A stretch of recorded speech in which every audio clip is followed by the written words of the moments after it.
Right. Should we try this intro?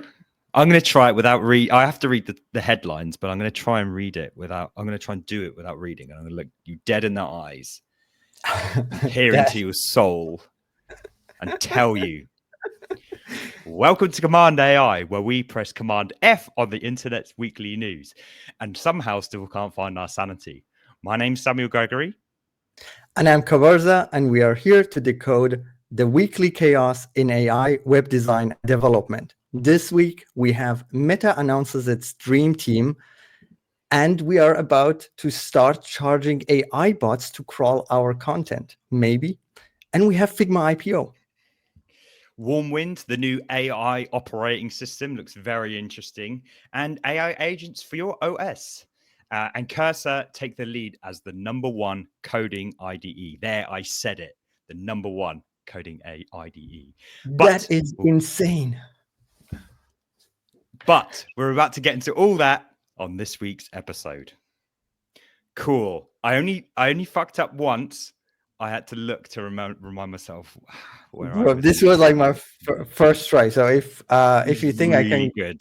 go again. You were so good. You were so good. Thank you want to go again? I don't know but I think in the edit it's not too bad that I'm looking on the side, because we'll just AI your eyes to make sure you're looking at the screen. So let us know in the chat if it's okay. 2 questions, right? Whether just seeing the side of my face here, because I've got to engage with Kabarza, but here's me looking at the camera. I kind of want to like have a setup where I can just stare at the camera and put Kabarza there, so I can like whatever. Whether this is okay, and also whether you think this is too jarring, whether you think I'm untrustworthy. Am I an untrustworthy character here like this? That was just my comment. Don't take it personal, but if I see you with these glasses, I'm like, this guy is trying to scam me or something. I mean, I am, but you know. Right, I'm gonna tweet about this because I unintentionally jumped straight into that intro. Where am I going? Let's try see if we can bring some people over from LinkedIn.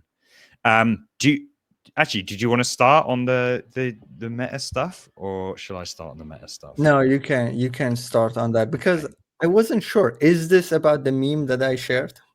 Which we'll talk about. We'll talk about the meme, but no, this is serious talk. So the actual dream team that we've been chatting about has finally been announced, I guess. And it was a combination of a leaked memo from Mr. Zuck himself, but also a tweet from Mr. Alexander Wang. We'll get into him in a second, but I mean, it's the who's who of AI, those 9-figure signing bonuses, which I've come to learn are actually not lower than the actual salary, I think.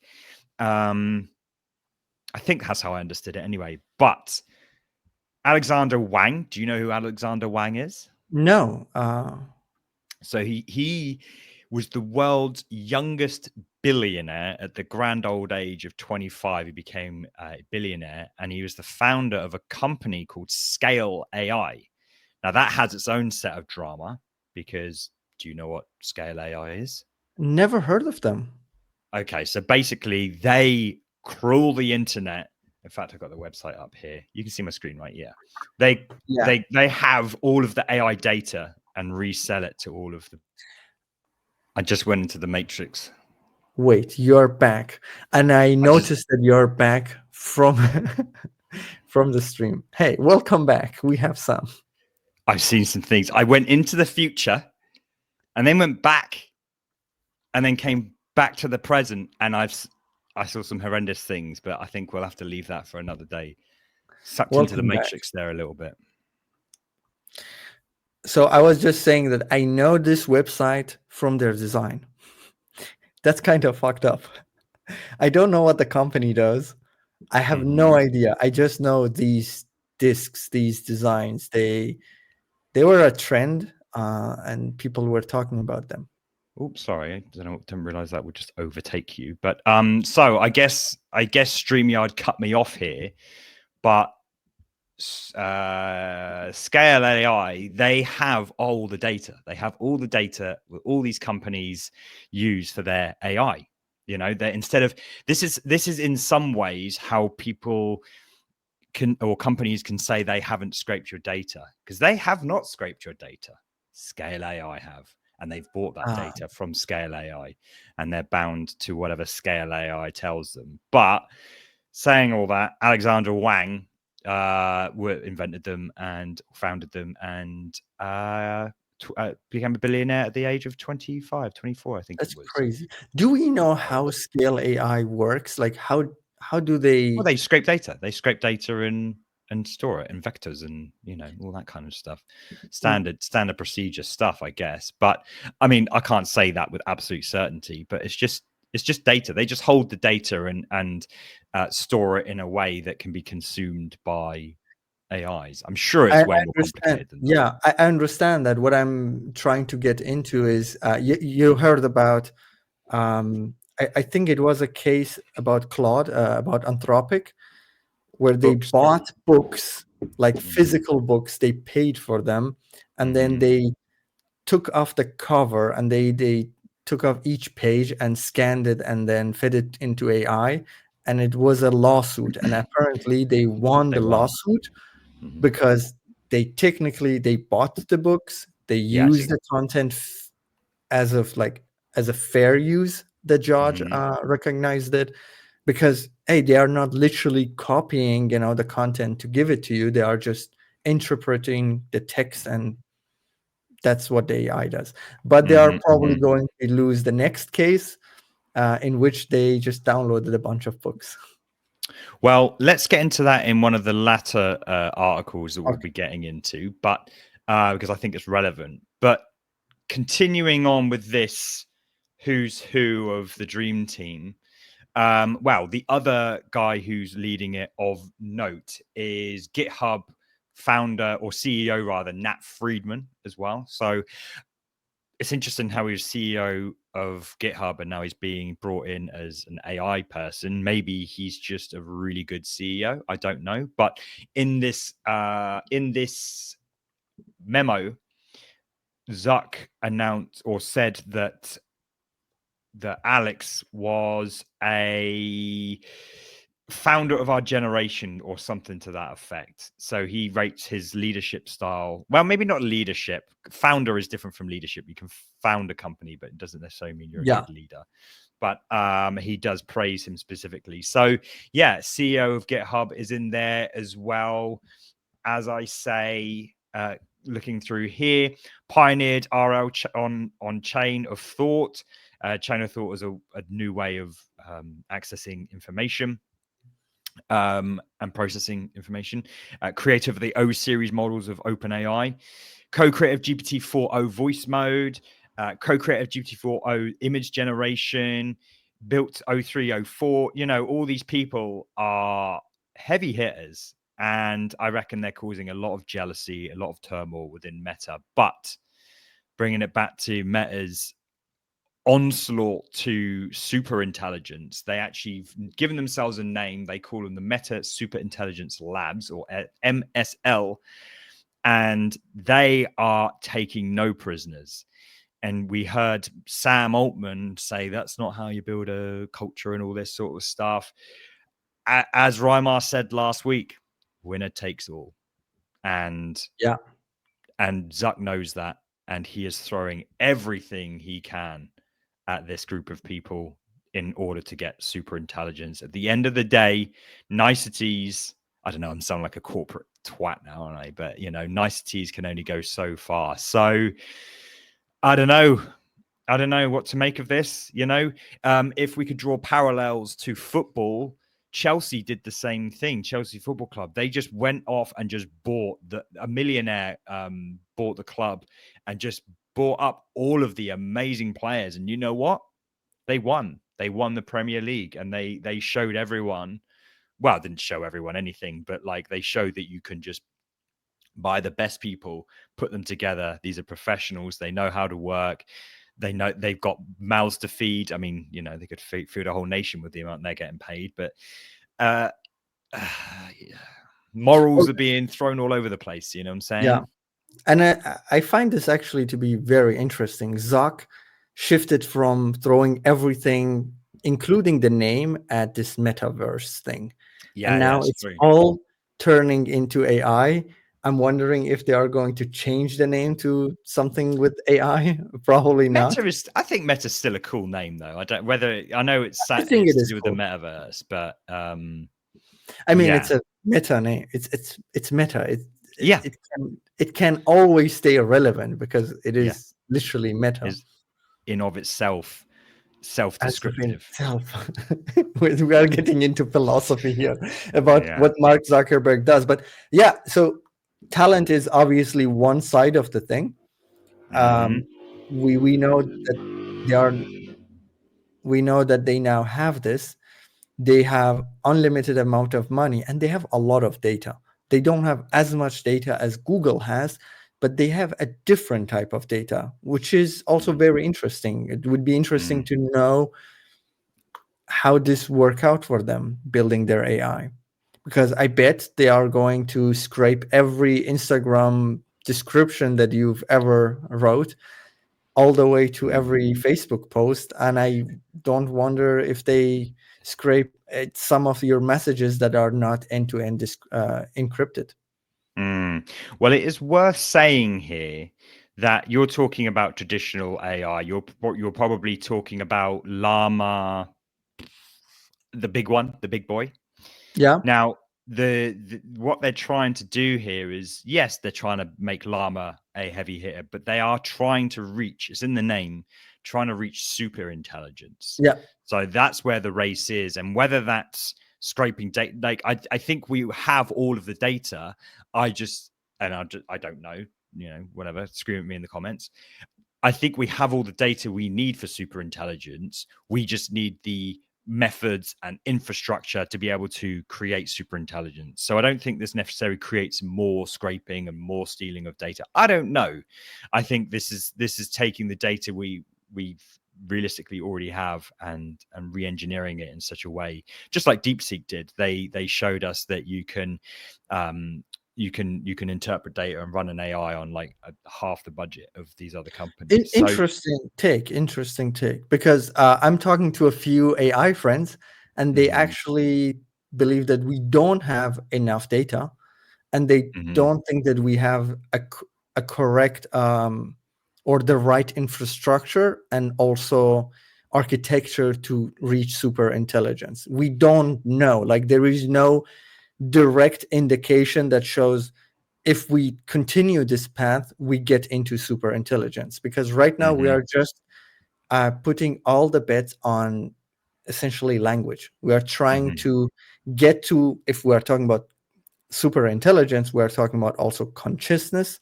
And if we are talking like a super mega conscious super intelligence being, mhm, uh, putting all the bet on language to get there, I'm not mhm. sure. And some of the people that I'm talking to, they are also not sure.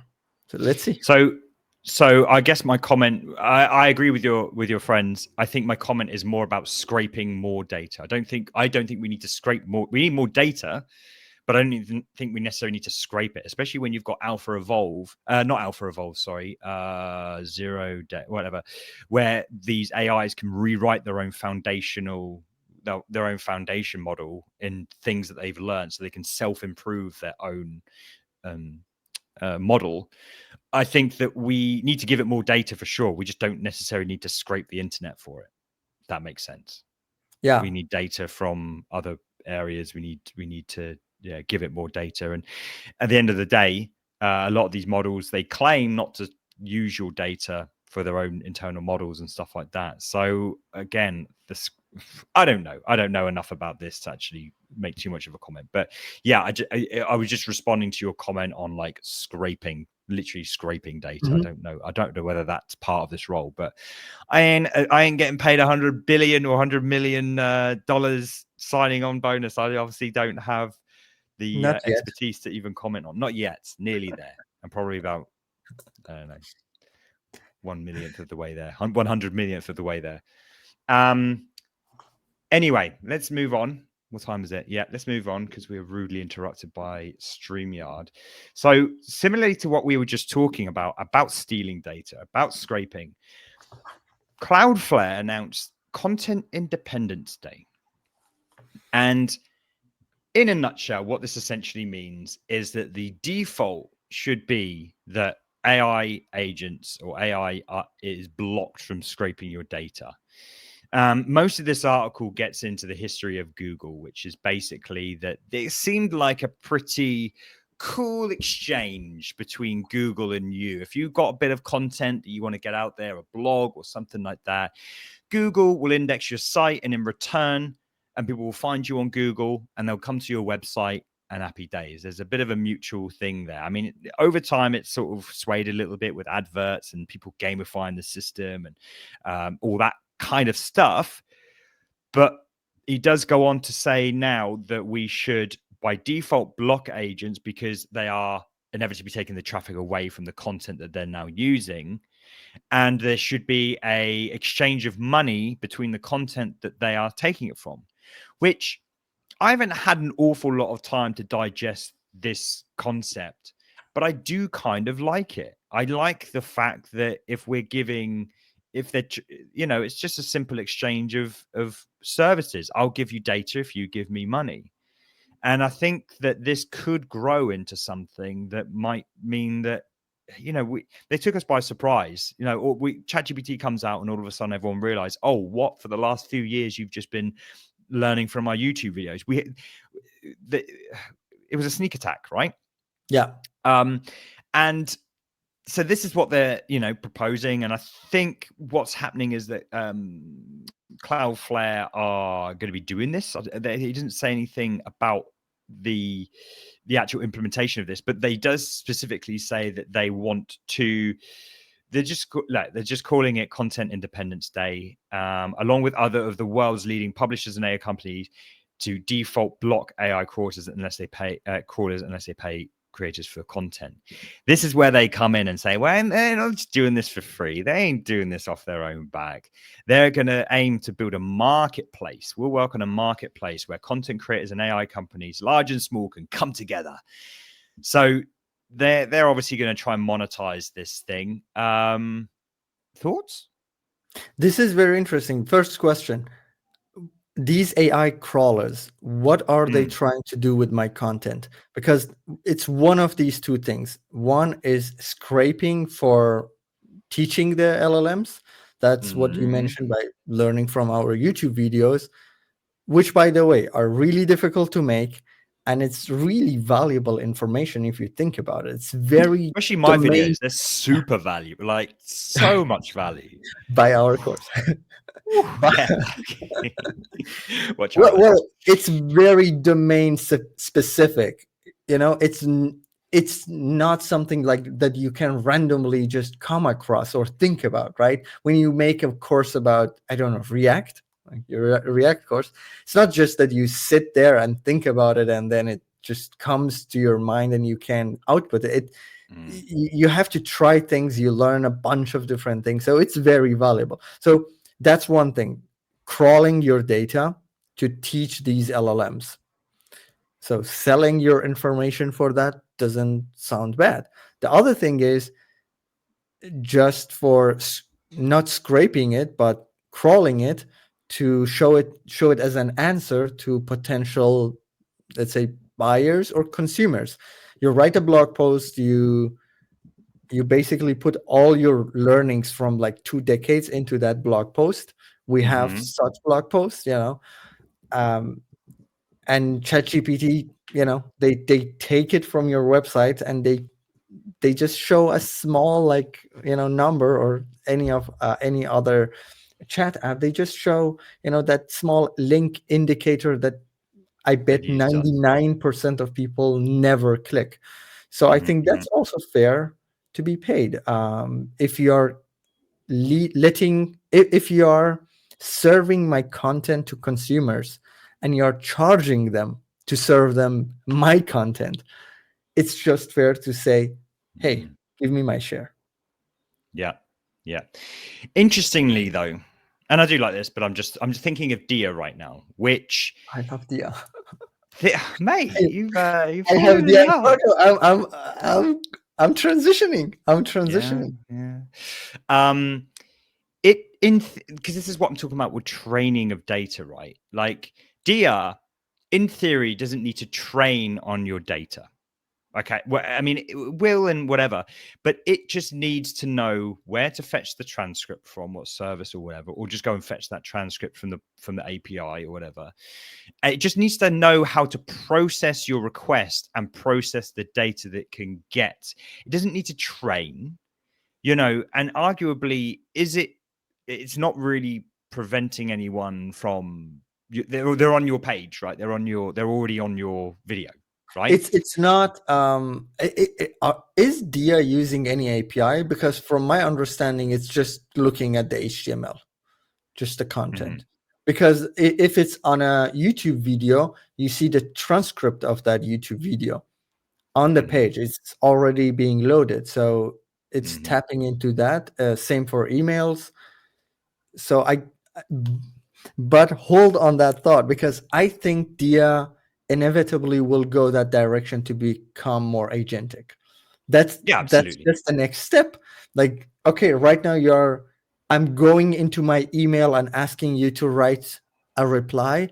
Next step would be I don't even go to my Gmail. I just ask you to reply to that email that I saw on my notification on my phone. Mm, And mm, mm, mm. and Dia just opens the tab, goes there. Like theoretically, I bet they already have a prototype doing some sort of like agentic stuff.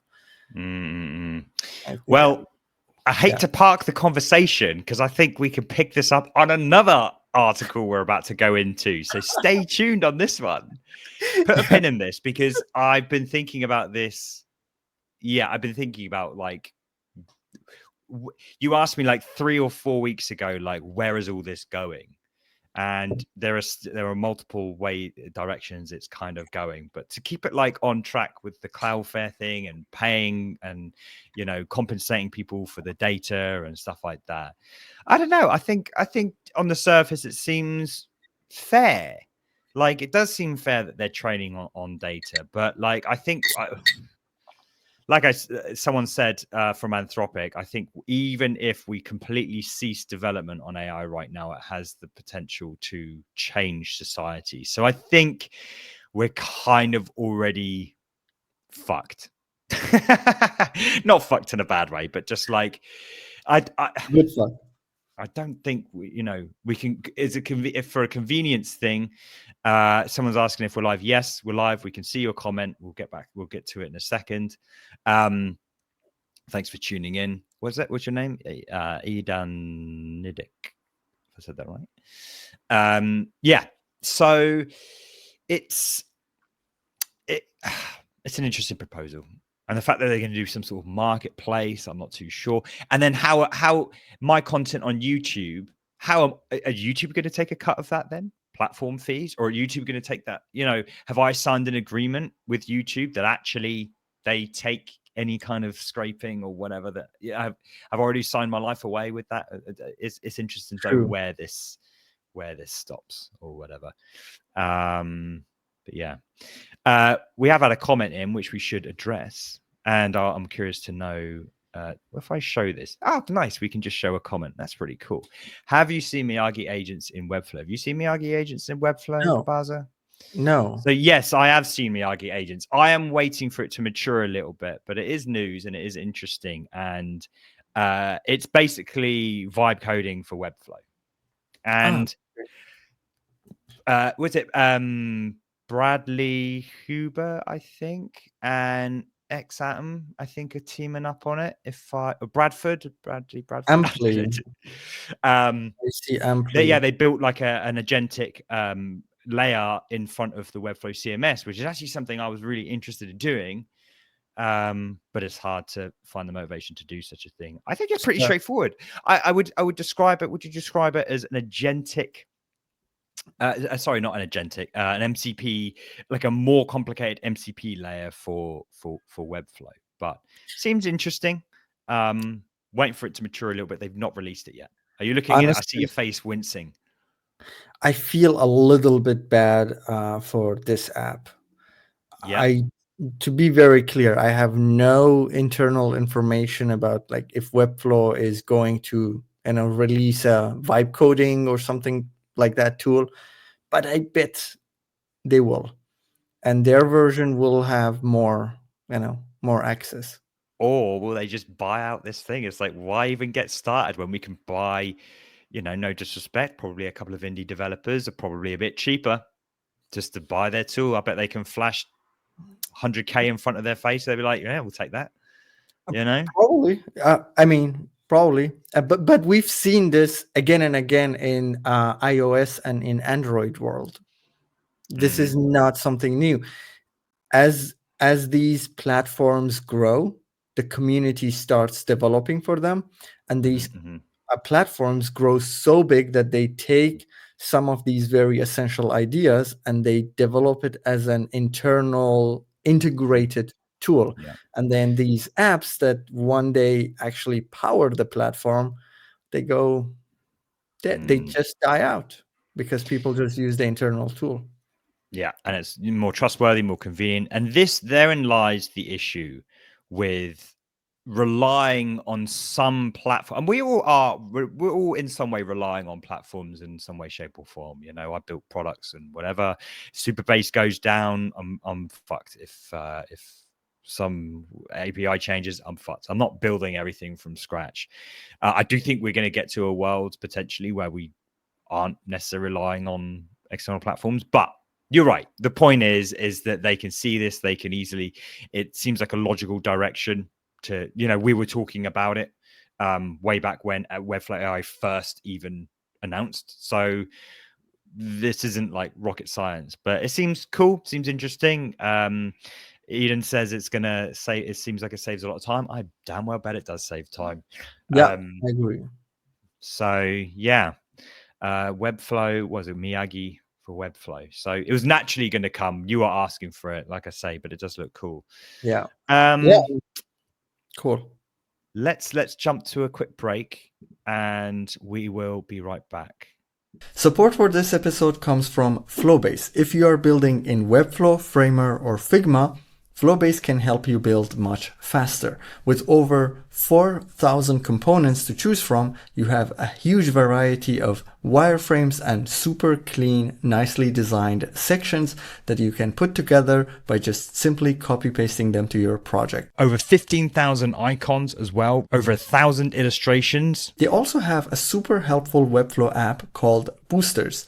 With Boosters, you can add things like sliders and marquees and count-ups to your project with a few clicks and without any coding. So yeah, big thanks to Flowbase for supporting the show. If you want to try them out, go head to flowbase.co. And just for you guys, I want to share a discount. Command Flowbase, all capitals, for 20% off any plan. This is a limited offer, so get in there early. All right, that's it. Let's continue with the show. We are killing it with segues in this episode, I have to tell you. Gone from Webflow, talking about Webflow, into our semi-Webflow advert. So, but we are about to take a bit of a U-turn. You probably, and this is where we start getting to the conversation of this. Where is AI going? And staying inside of DIA. Warp. I will not stop talking about Warp. I really want to make a video on Warp. It is a terminal. And it can run, it basically picks up whether you're just asking the AI a question, but it will use that to navigate your system. It's a terminal, but you can use AI prompts to do stuff. Great thing about this, I can say, copy this file to this location, or move this file, or install this package, whatever, through natural language, and it will, just because it has terminal access, it will do it. This is not about Warp as a product. I just thought I'd drop that in there. But they have introduced AI agents. And the way I'm seeing Warp, or way I'm using Warp right now, is as I'm using it like an operating system, because it has access to my files, because it has access to applications, because it has access to running, because whether you know this or not, the applications that run on your computer, they all are able to be accessed and commanded with through the terminal. you know, I can't speak to what extent they run. I'm going to stick on a fan because I'm bloody boiling. They, you know, so I can through natural language say, create a folder here, open this app, do this, do that. And if I forget a command, I can just ask the AI to do it. Now they've introduced agents, which I think adds another layer of like I'm basically Mac OS has Apple Intelligence as far as I'm concerned. With Warp, like I can ask it simple questions like as you would any sort of AI. I can choose my maybe you can, it's got an auto button here Yeah. and stuff like that. So as far as I'm concerned, I'm feeling like Mac OS has Apple Intelligence through Warp. Now I it's a referral code that I'll put in, but genuinely I really like it, and I think agents are just going to unlock that completely even further, and it's a really exciting thing. Does this interest you, like the whole terminal thing? Do you think this is a Okay, so terminal is not for me yet because I'm still like getting used to getting into code more and more. But it's not about code. This is the thing. It's natural language to say open this app, and you know when I see these things, typically I'm trying to think of use cases. I'm not sure any like the use case for this, but I definitely see the use case or like the war that all these tools are trying to win on the OS level to be the agent that you want to be. I know this word agent is now becoming the new meta, but previously we used to say assistant. All of these are becoming that assistant that we all wanted and dreamed of. Yeah. And Dia is the closest to me. So this is why this is all questionable. That's why it's all up in the air. Oh, sugar. Warmind. Slightly weird name. It makes me think of other things. Warmind OS. Now, this guy, he does this in one take. Fair play to him. English is not his natural language. And look at this. This video just looks beautiful. Is beautiful. It like real AI generated? No, real. I don't think so. It looks really, really good because the whole video, and I don't want to get copyright struck, but it's like you can see the shadows here. They're moving around. He's just chatting. Real. Yeah, I think it is real. And to get to the point, Whirlwind or Warmind OS is this thing, and this starts to remind me of Dia. So I think you can give it a bunch of apps that it has access to. And you can, through natural language, if we turn these subtitles off right now, wrong one, you give it the prompt. And it can do things within these applications. And it's not just, again, it's not just using the APIs or it's not using MCPs. It is literally like the Rabbit R1 promised.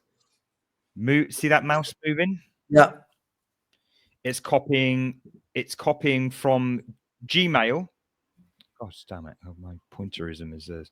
It's copying from Gmail, emailing a bunch of people, transferring data over to Excel spreadsheets, and then contacting them on, it's contacting people on LinkedIn. It's basically running a mail out automation. And it's all done through this prompt. And what he demonstrates, really interesting. So it's a layer abstracted further from Dia, because Dia aims to tackle this idea that everyone is in the browser, and they are. But I've got OBS open right now. I've got Final Cut open. I've got mostly browser. I've got Notion open, all this sort of stuff that Final Cut isn't about to be in the browser. You know, for professionals, we are professionals, you know. We still use applications, and this is where this is demonstrating this old real estate app, which then this is used by hundreds of thousands of people across Germany. They're not about to update. They're not to add an MCP server to this beautiful piece of trash here. But the AI agent within Warmind can understand and navigate this application. So does this mean that I can stick in and edit in Final Cut and say, just edit this video in Final Cut, or set up a stream in OBS or something like this, and or run an automation just to, I could probably do this in Raycast, to be fair.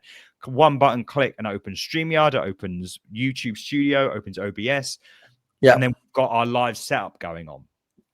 All that to be said, where do you sit knowing that? Oh no, one final thing. He is using it on an MacBook.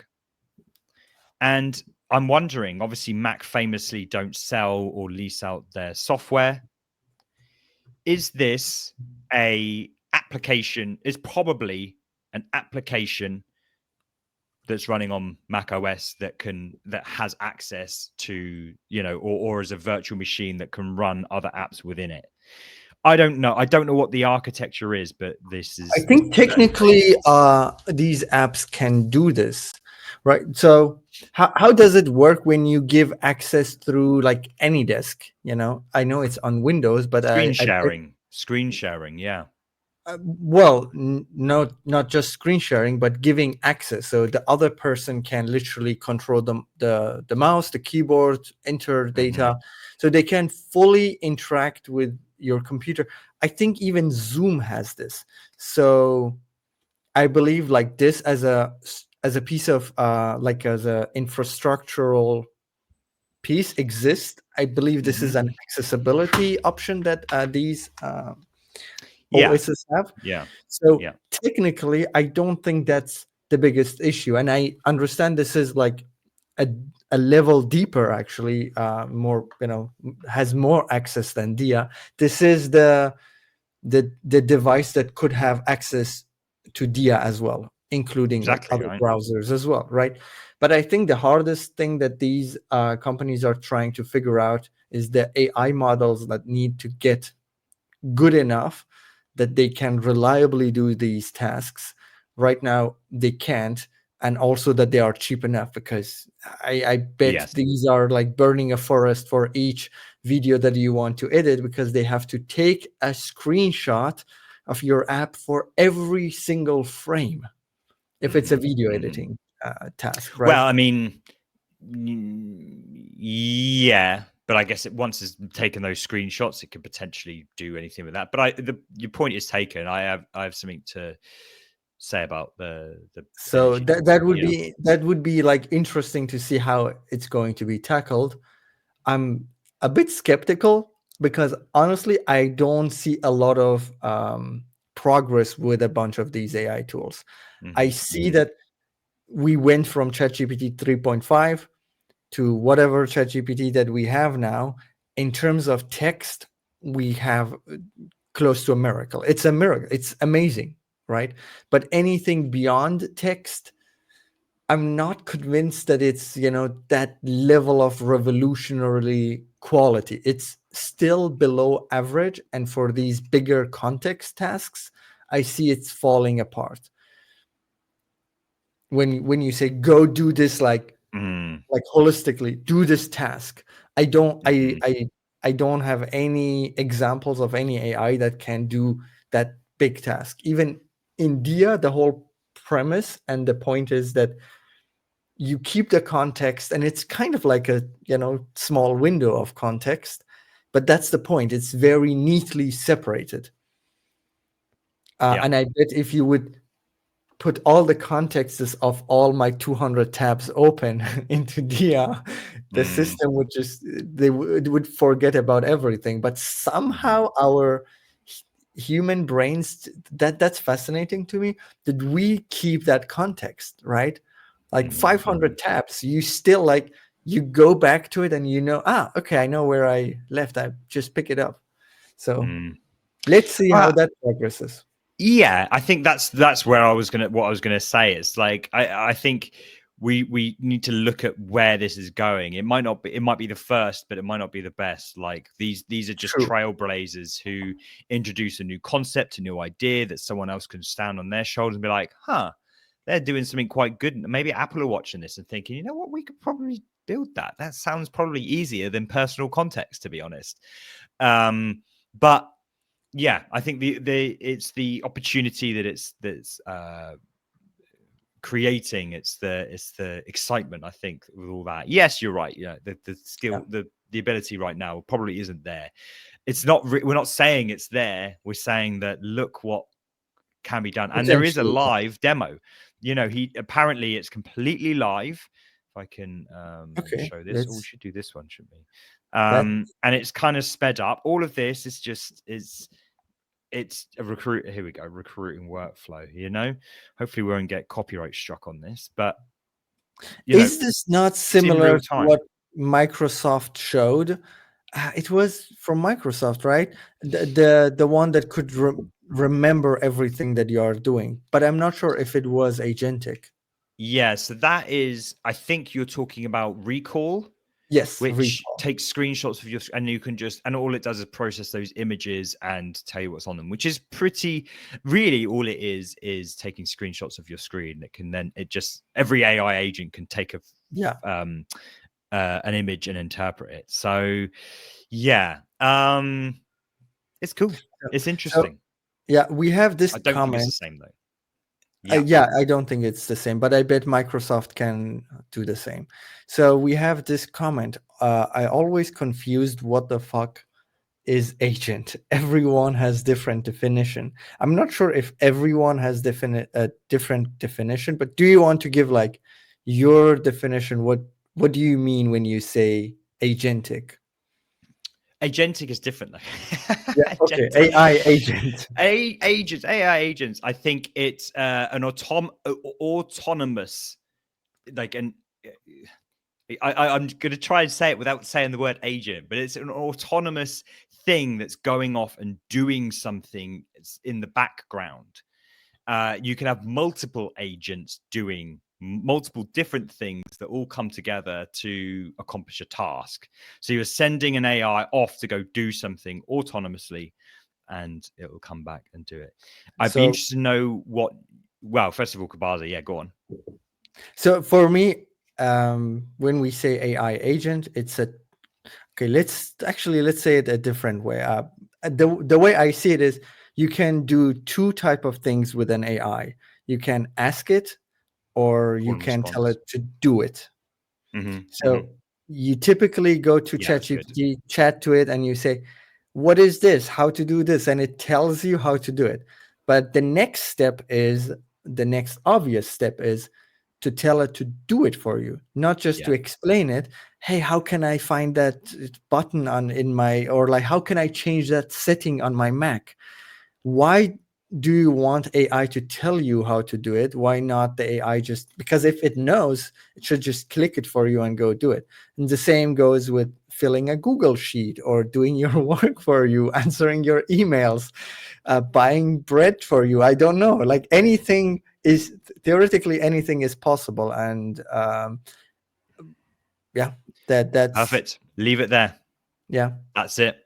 I think that's it. Why the difference between asking and doing, I think that's a really nice, elegant way to put it. So how does that answer your question, Eden? Let us know. We skipped around because I thought Warmind was very relevant to Warp agents. Do you want to chat about Figma?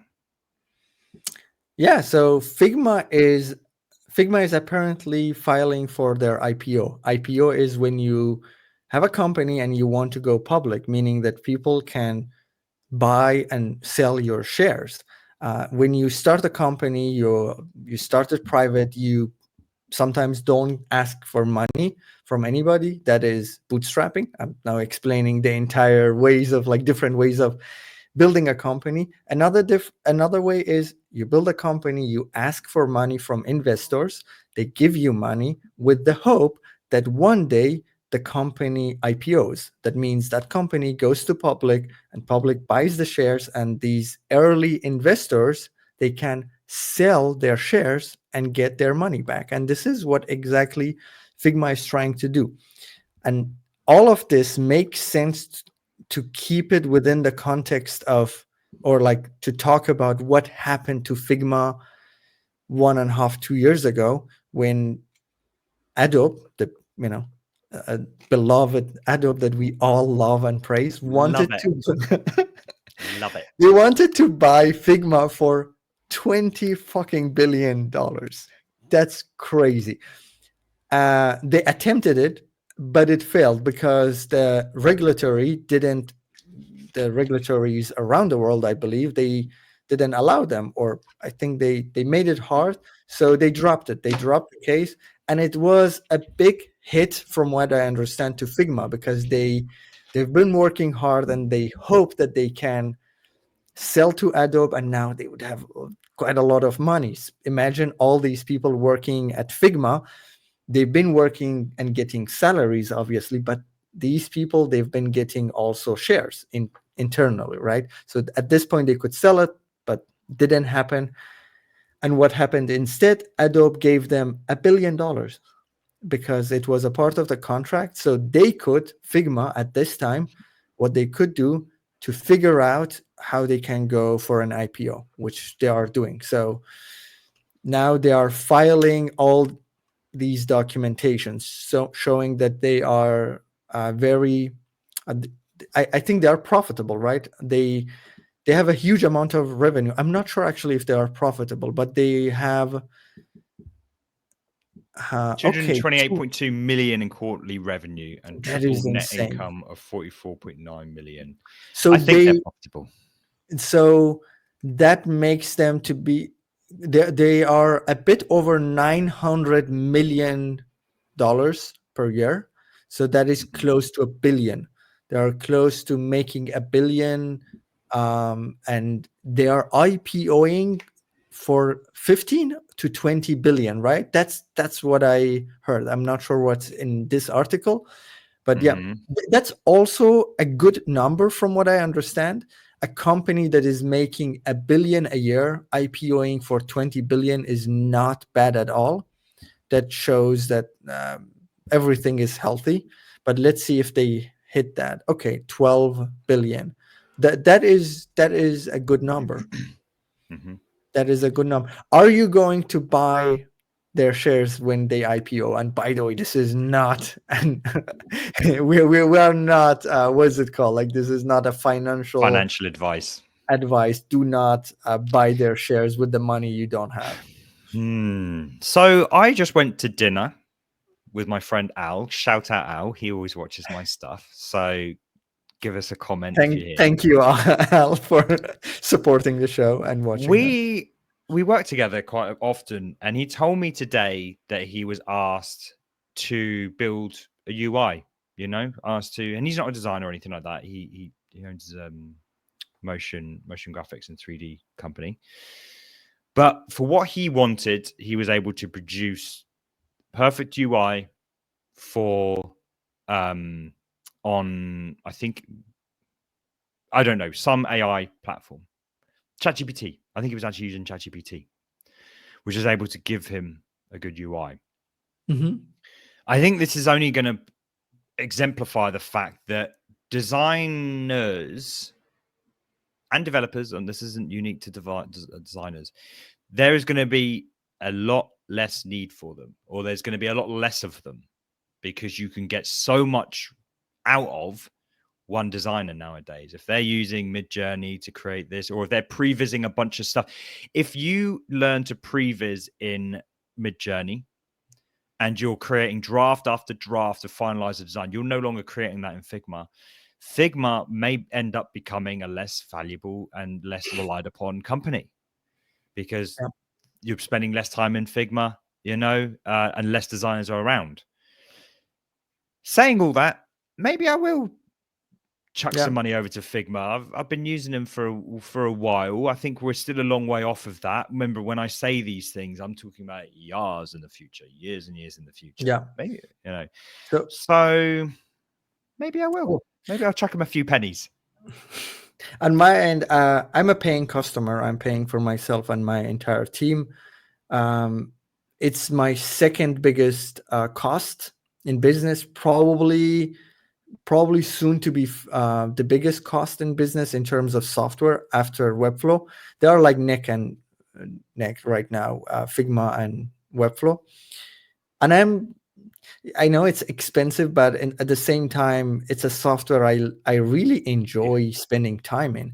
And if they could figure out how to do AI within the canvas, I'd happily continue using Figma. And this is where we don't know how Figma is going. And that's why the IPO, I mean, it's always like this. You are never sure how it's going to be. But they are IPOing because right now they are in a good position. And not just Figma, there is no company that is sure about their future. Like, if you look at Figma, okay, you ask yourself what happens with AI and design. You look at Webflow, what is going to happen with AI and development? We don't know. You look at Lovable, you wonder, is it going to infinitely grow? Is it going to, get bigger or like more feature rich than Webflow? Will it become so much more convenient and good that I use it instead of Webflow? So we don't know any of these. That's the honest answer, that we don't know. So Mhm. your bets are as good as I would say anyone's at this point, and only time can tell if Figma can win. But Mm. I am going to bet that they have a good chance because they have a great team. They've been dominating this space. Like, they have over 90% adoption. That is insane. Like, not over 90% of like companies, especially like the companies who are in this space, they use Figma. That is insane.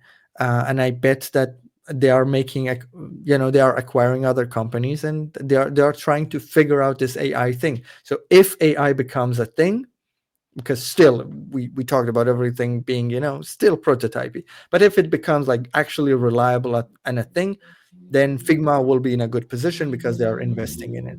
And if it ends up not becoming a thing, Figma is already in a good position. So I don't think anyway, I would not bet against them. And I'm happy to say this because I really like Figma. So I'm also a little bit biased. But I mean, at the end of the day, I mean, you still haven't answered the question. Would you pay Yeah. him a few pennies? I will. You would. Okay, fine. Yeah. At the end of the day, mate, you're a business. It's not just about liking Figma.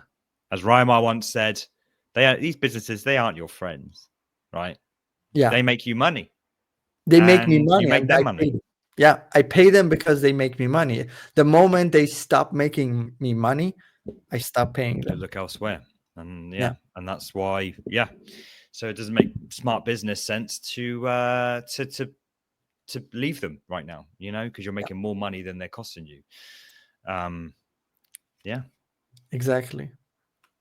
Well, I'm Uh, either way excited for for the IPO. This is my first IPO. Why am I saying my IPO? It's not mine, but it's like the first company that I'm, so closely involved with. I mean, I'm much more involved with Webflow and, even with the team. But even Figma, I feel like really close to it because I've been using them for so many years and kind of like mm. feels like I part mean, of that's the community. probably not a good sign when it comes to financial sense, because Yeah, you kind of need to be a bit, uh, you know, objective. Yeah, objective, emotionally detached, all that kind yeah. of nonsense. So, yeah, but we're not financial advisors. We don't know what we're doing. We chuck money at companies that we think are doing good, and we think there is We opportunity there. So, I we think there's vibe still a code and long, huh? we vibe code and vibe invest. We vibe invest our way through life, baby. And I do think Figma probably got a bit of a way ahead of them, especially if they, like you say, keep adopting the AI stuff and they use it strategically. And we use it strategically as well. Like, I think it's silly to think that AI you can just vibe design a new UI, but I think you can vibe design a button, and I think you can vibe design again these prototypes, these previses, to get the client to a point where, okay, now we're at a point where we can go in and actually nail this design line by I line, agree. hand designing and all that kind of stuff. So, um, yeah. So we are on to our final. Are we on our final one? Yes, we are. Well, you haven't said your meme yet. I've just scrolled down and seen your meme. What is that? Should we wait? I don't know, but do you Okay. know that the guy on the left? Yes. Hang on, Yeah. we can't We'll just talk about talk this about on it. We'll, screen yeah. now. Yeah, But right yeah. now? We're teasing. No. Go with Okay. we talked about Warmind. Now Now we're talking cursor and about tasks. Yeah. Cursor. So Cursor, well, actually, this is not a nice tweet. So they've actually updated their pricing. I have not seen their pricing update, but apparently they've gone from unlimited to limited pricing. Well, actually, let's just say the news. The news, they've updated it to 1.2. Don't know where 1.1 went, but they've updated it to 1.2, which introduces tasks. Where is my little notes here? Come on now. Actually, I've just got tasks written down. Maybe I just failed to finish that one. But in fact, let's go here. Let's talk about they've improved the long horizon tasks as well, which means it can basically run for a long time. You can search pull requests, you can queue messages up, so while it's like doing its thing, you can like line some stuff up. I hope that all gets sent as one prompt, because you can save a lot of tokens by making sure that everything's in one prompt. I tend to just draft out while it's doing it and then press enter when I'm done, but sometimes you can accidentally press enter or whatever. So queuing messages is quite nice, and so 1.2 is pretty good. Now the to-do list is something I've been really playing around with. I did some Vibe Out lives last week, where I was just checking some stuff out. And one thing I've been trying to nail is this thing called Taskmaster. So if we go to taskmaster.dev, I think it's called. Taskmaster is a way to create a PRD, product requirements document. And I don't know, PBS living, twinning, I don't know, something's going on there. A way of queuing up, creating tasks for your product that you then get the AI agent to run through those tasks and code it all up and all the rest of it. So Taskmaster is gaining a lot of traction. This methodology of creating tasks for your coding is gaining a lot of traction. And so Cursor now are claiming, well, they've introduced tasks natively inside the UI. More left a bit of, sorry, we're gonna say something? Can we see the UI for tasks? I think like freeze the frame, because is this not isn't this not what you showed me? Well, you said that you are making PRD in Cursor anyway. So is this just not a list, a bulleted, is this not just a list of text? And what is so special about it, except So I it's think UI and being a nice UX as well?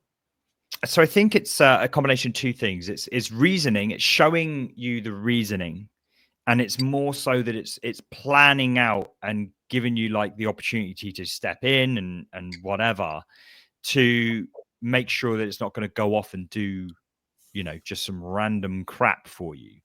So I don't know if this creates a file, but what I often do, and have I got Warp even open? But what I often do is I ask my AI to create a plan and then save that plan to a markdown file for it to refer back to later on. So that way I can go and work on some other stuff or whatever.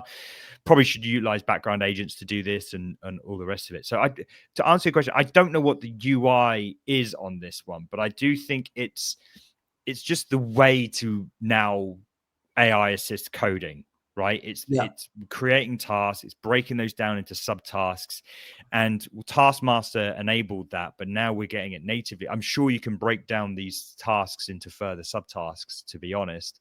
So I think that it's a welcome addition, and it's just something that more people need to do. I've got a video recorded just talking about like my top tips with Claude Code and how we should be coding and stuff like that. So I think that we are starting to amalgamate. Is that the right word? We're starting to just finalize what AI assisted coding looks like. And it's a combination of memories, it's a combination of tasks, it's a combination of planning. And it's putting less emphasis on the actual writing and understanding of code, and more in the planning and the architecture around the lines. I think that's where we're going. So yeah, it's like I say, it's a welcome feature, but I don't know whether this creates a file, but I do like having those files, to be fair, and I'll probably would tell the agent to export this to a file and create a bunch of tasks. Like someone said something, but I think it's basically butchered version of what Einstein said. If he's given a problem, if you've got an hour to solve a problem, he'll plan it for the first 50 minutes and actually execute in the last 10. I think that's where we need to be. That's kind of what they've always said, how we need to code. You should do more planning, whiteboard sessions and stuff like that. But I think ultimately we just get lazy and we just want to just dive in and just make the change. But I think we just need to step back a little bit and just spend more time thinking and enjoy that process of thinking and planning and whatever. We're too used to just needing things like just in time sort of thing. Yeah, but to get into the fundamental of this, we say writing it down and planning. All of this is to understand. That's the fundamental issue that we are trying here to solve.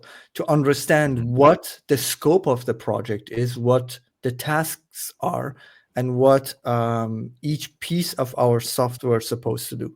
So that understanding is what we've been aiming for. Even when we were in school, I remember learning mathematics, the teachers would say, reading and understanding the question is 90% of the way into solving the problem. I'm rubbish at that, low-key. I'm rubbish at that. And it's literally the same thing. And guess what? Even if you get into the writing and making and vibe coding of the software or like anything that you are creating, even if it's like a physical thing, even that process of making is still learning and understanding how the pieces work together. You're exploring, but you're exploring in a different way. I wouldn't even go and say it's a bad way. I think it's actually probably the better way, because that's prototyping, that's understanding. And guess what? The second time you are doing it, it's much easier. Why? Because you understand how pieces come together. So back to your point, the thing that you said about Einstein, or I don't know who else it was, it's the same thing. When you understand it fundamentally, the problem that you are trying to solve, you can solve it much easier. You know how to systematically approach it. And the second time you write a piece of software, it's order of magnitude easier because you know how to pull it together. But arguably, we're getting to a point where we're not solving the problem, that we are becoming I call them shepherds. I've always said we're the shepherds. We are becoming the lead devs, and the agent is we're hiring the agent to do the work for us. But the better direction we can give the agent, the better direction we can give our young spunky employee, Claude Code or, coding thing of choice, we are becoming managers, and I think that's the understanding needs to come from the architecture and how it's put together. And as you dig in, you're going to need to know what files do and the nuances of this stuff, but we don't necessarily need to know how to solve the problem. We just need to know how to communicate the problem to be solved in a more effective way. So I see what you're saying, but AI definitely flips the head on actually doing work right now, and actually where the doing of the work sits. Sorry, we are still doing the work, but what we are doing is just moving a little bit. So and that is moving. And like a analogy that I give to that is, we are moving from being the pilot, having a co-pilot, to us becoming the co-pilot, having AI being the pilot.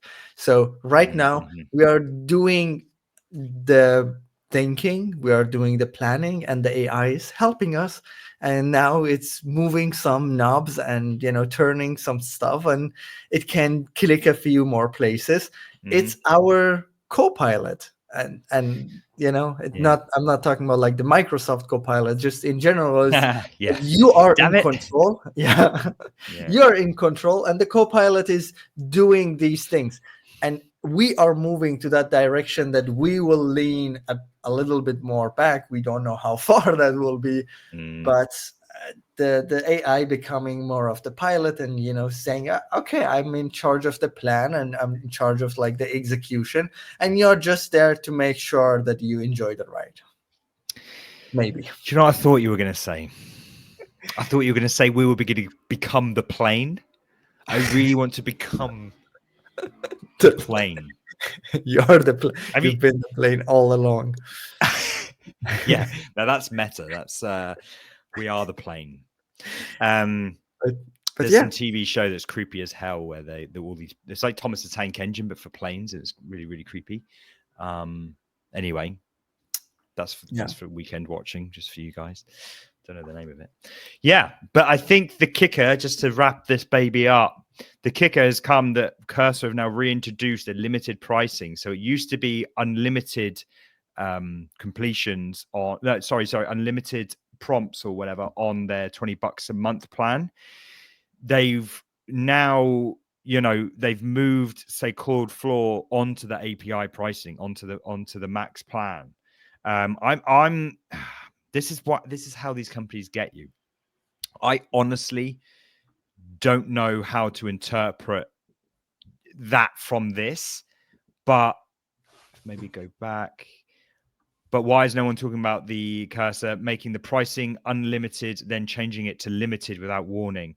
Check the dashboard, and they charge me $71 for just one day on Sonnet 4 usage. So be cautious. Oh, and they've not allowing API your own APIs, which is actually a bit rubbish, because I think you were able to hack that, and I use the word hack very lightly here, but you were able to use OpenRouter or some AI agent through the custom API solution.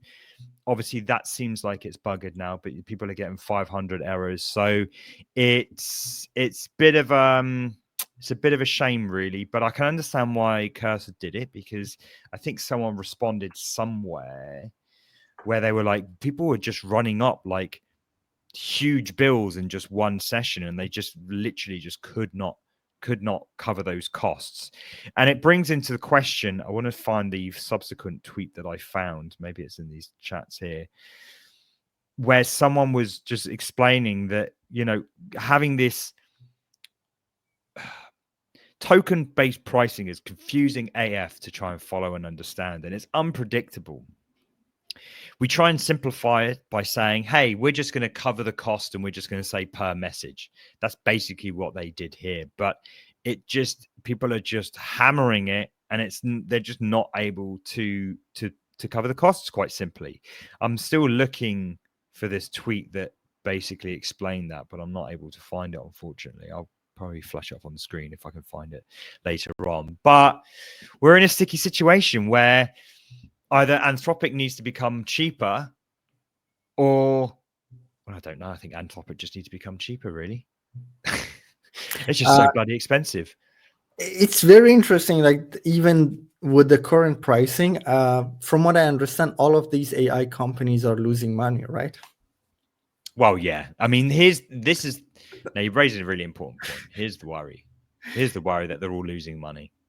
That is very interesting, because where is this going? Like, okay, it's getting cheaper, like the smaller models, but we still see a huge amount of like context needed.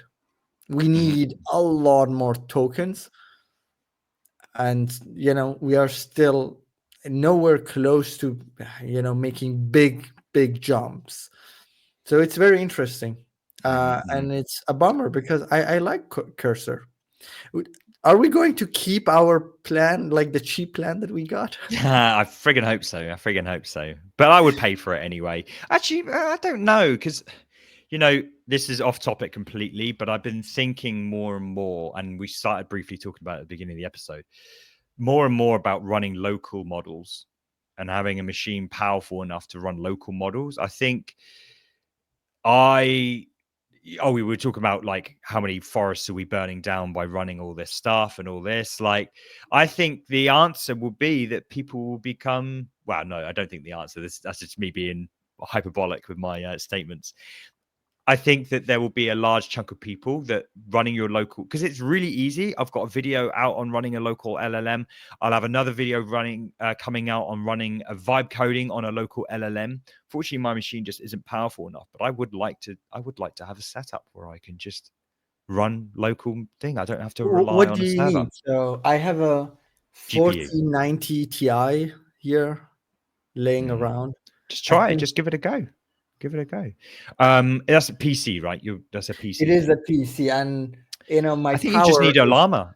I think you just need a llama or an open web. Like I 100.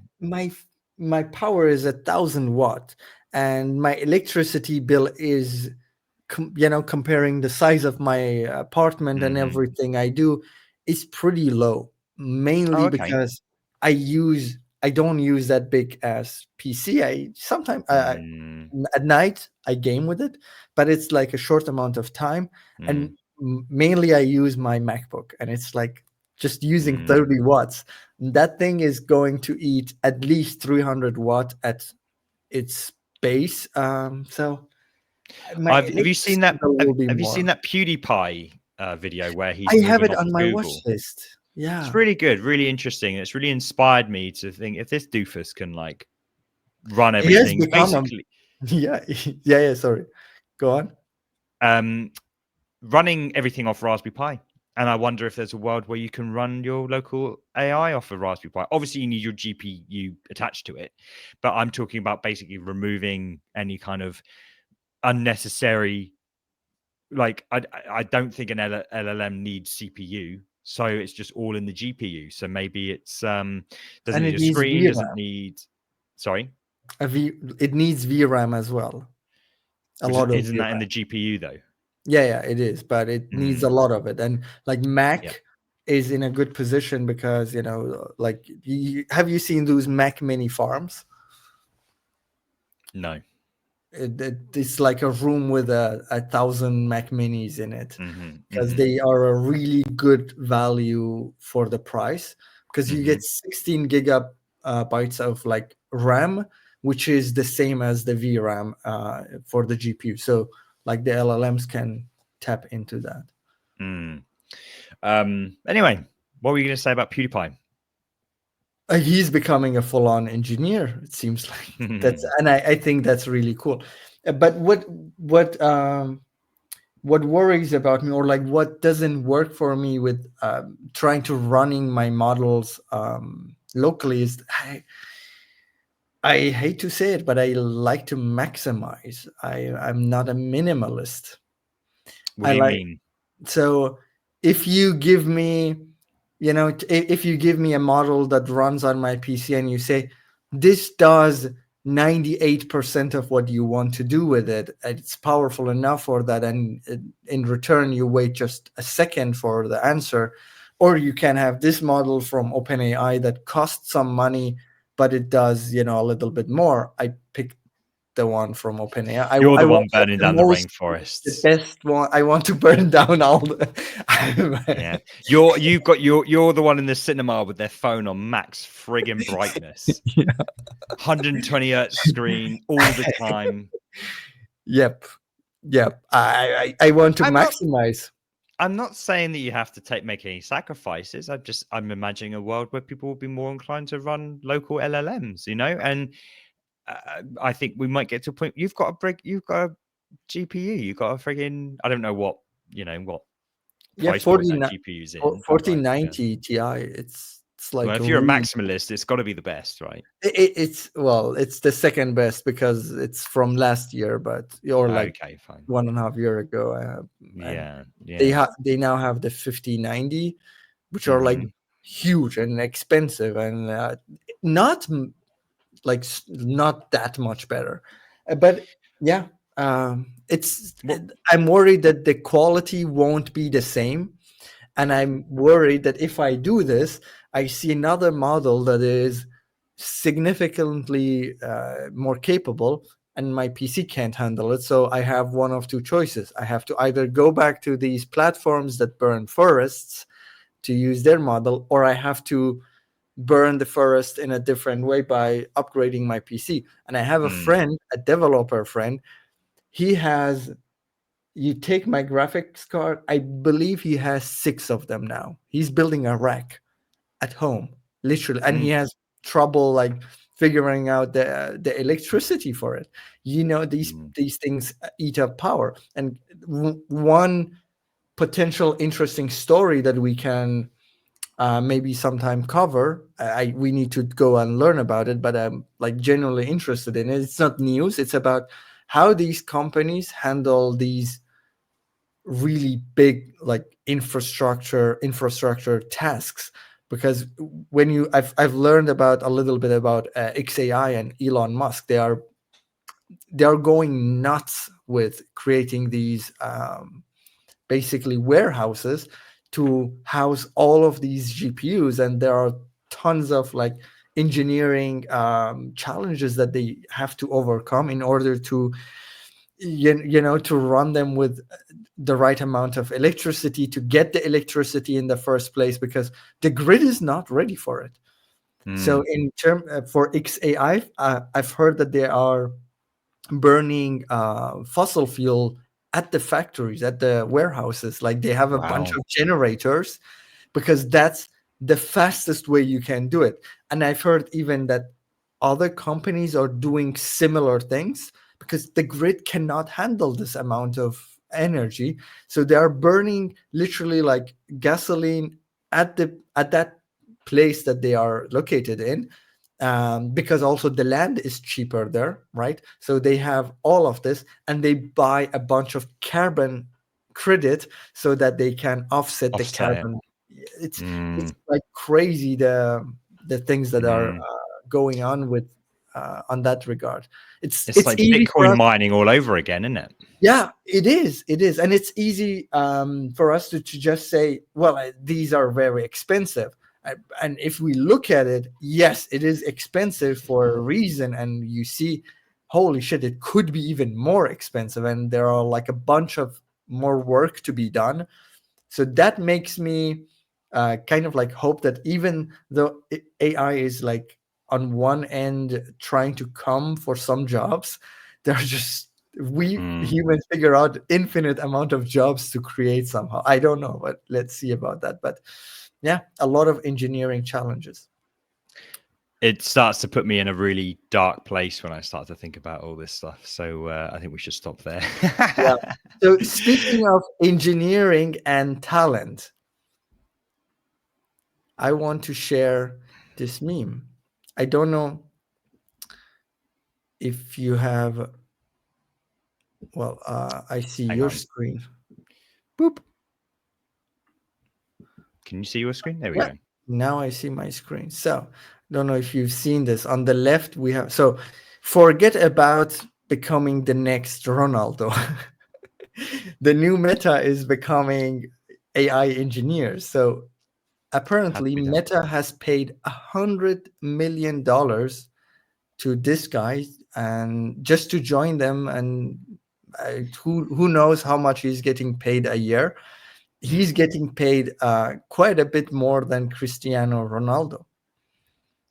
I mean, I cannot overstate how incredibly, if you don't follow football, Cristiano Ronaldo is so famous. Like football is just a monster of a sport. Like if you're in America, which a lot of my viewers are in America, I don't think you can comprehend football as a sport in the rest of the world. Ronaldo is just absolute, just I don't know, how would you describe him? Like it's just so famous, ridiculously famous. And for that to be for this guy to be paid 20 million on top of that is something. It's insane. He is literally the most followed person on Instagram with 653 million followers. That's insane. That's insane. That's more subscribers than Mr. Beast has. Yeah. He has more than 500 million followers on Instagram, and he has, I think, a few billion followers across all his social media. I think it's over 1 billion. I don't know if it's a few billions, but I know it's over 1 billion, right? And here's the thing, right? Arguably, Cristiano Ronaldo does not contribute a huge amount to society to warrant an $80 million signing bonus, right, to Man United. Well, Arguably. arguably, it's entertainment, and the argument is like, yeah. And also, you need to remember that imagine you were working for a company and you knew you were making them hundreds and hundreds of $billion and you were getting paid a salary of 20,000 or whatever it is, right? But you knew you were bringing to that company hundreds and hundreds of million. You want a piece of that pie. This is my argument for why footballers get paid a lot of money. You would be livid if you knew you were bringing in so much money and you were just getting paid a tiny. I bet Ronaldo is getting paid a tiny chunk of that money that both FIFA and Man United bring in. It's pocket change, probably. So fair play. Who is the guy? Yahoo? You? I don't know how to pronounce that. You.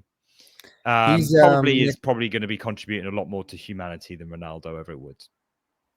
Yeah, probably. Yeah, especially if it depends on how you value things, but I think we agree on this premise, and I think he brings a lot more, and he's getting paid a lot, and it's very interesting because Meta is obviously they are making a shit ton of money, and the people who are working at Meta, they are not getting paid too bad, especially the ones located in the US or North America. They are getting paid pretty well. But a lot of people at Meta, they're not getting paid really that handsomely. But this guy, because he is apparently really good, I don't know anything about him. I just know he's a AI researcher. Meta is trying to hire him from, take him away from OpenAI. So they give him $100 million signing bonus. I believe it is in form of, some of it is cash, some of it is shares in the company and things like stocks like that. That is very interesting. And this is, again, yet another week and another reference to Silicon Valley, the show. They literally do this. That show is just like going insane, especially nowadays with age of AI. So like a slight kind of like spoiler. It's not exactly a spoiler because you don't know the show, but one of the companies hires people and doesn't give them tasks. And these people, they just go on the roof of that, office in the company, and they spend all day doing literally nothing. They are actually dying out of boredom.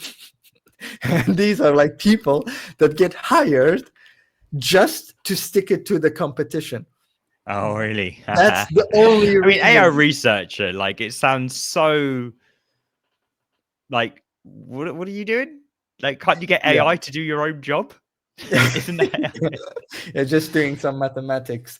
Well, in this case, this guy is obviously going to do something. It's not just to stick it to the competition, but I bet that's a part of the deal as well. Probably. Let's wrap it up there. Yeah. Good episode. I've noticed we're both wearing white as well. We're becoming one. Yeah. Becoming one. Well, we might already have become one for non-English speakers if they are listening to us. That's true. Hola. Yeah. Hello. Auf Wiedersehen. It's really messing with the dubbing. Cool. Well, I've got some drinks tonight with a friend, and then tomorrow I'm going to see Oasis. So that's going to be my weekend. Yeah, cool. Awesome. Got an exciting one. Cool. Cheers for tuning in, everyone. As always, like, subscribe, buy my course. I don't have a course. No, I do actually. I do have a course. Yeah, it's whatever. A good one. Yeah. Jokes. Keep on vibing. Peace out.